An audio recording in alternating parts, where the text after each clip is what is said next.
Kemudian di antara hal yang membantu kita untuk menghilangkan kesedihan, yaitu jangan memutar kembali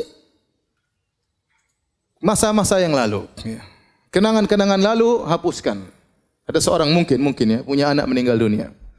Kemudian dia masih simpan bonekanya, dia masih simpan bajunya. Ini jangan, ini menyiksa diri. Sudah sedekahkan kepada orang lain. Nanti dilihat bonekanya, dia nangis lagi lihat anaknya. Lihat sepedanya, dia nangis lagi lihat apa? Anaknya. Jadi itu terjadi. Sudah itu semua barang kasih orang. Jangan mencoba untuk mengingat masa lalu yang menimbulkan kesedihan, karena itu diingin oleh setan. Ya. Setan ingin apa? Liyahzunal ladzina amanu. Setan ingin agar orang beriman sedih.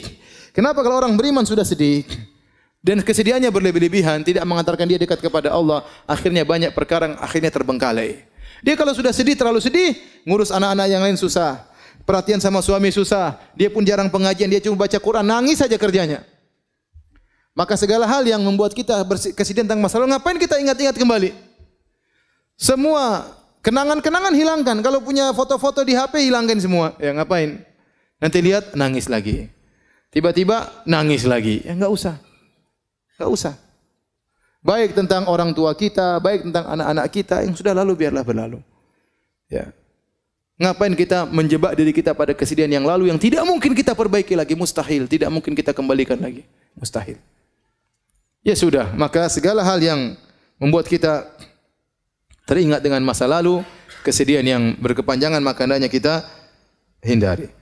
Kemudian jangan lupa ya, untuk menghadiri majelis ilmu. Di antara zikir yang menenangkan hati majelis ilmu, dengar pengajian tentang kesedihan, ya, tentang tawakal, tentang sabar, tauhid, terutama pengajian tentang tauhid. Dengar bagaimana Tuhan kita, bagaimana Allah Subhanahu wa taala, bagaimana Allah melakukan semuanya dengan hikmah. Ya, bagaimana Allah terkadang menguji hamba-hambanya, baca kisah-kisah orang terdahulu. Dengar pengajian tentang bagaimana kisah para ulama diuji, sehingga kita tahu bahwasanya kita ini diuji tidak ada apa-apanya dibandingkan dengan mereka. Ya. Dan ini membuat kita lebih ringan kesedihan kita. Kemudian jangan lupa perkara yang penting tatkala kita terkena kesedihan, berusaha membantu orang lain. Berusaha membantu orang lain.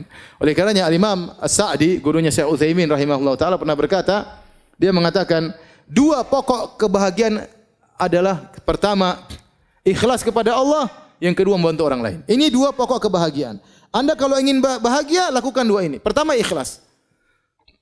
Berusaha dalam segala kegiatan ikhlas karena Allah, bukan mencari komentar manusia, bukan karena kepentingan duniawi, bukan untuk melihat ya like atau dislike, tidak peduli. Saya mencari komentar Allah Subhanahu wa taala. Kapan Anda bisa ikhlas dalam segala kegiatan Anda, maka Anda akan meraih kebahagiaan. Yang kedua, membantu orang lain.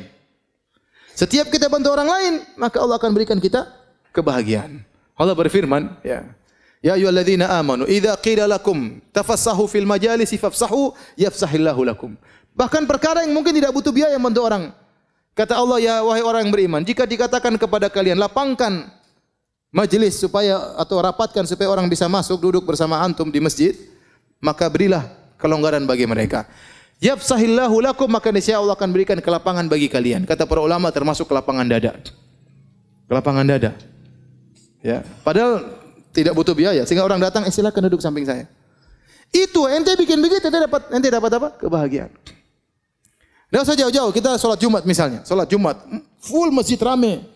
Ada orang bingung cari apa? Cari tempat. Kemudian kita, sini, kita rapat-rapat sedikit. Silakan, sambil antum tersenyum.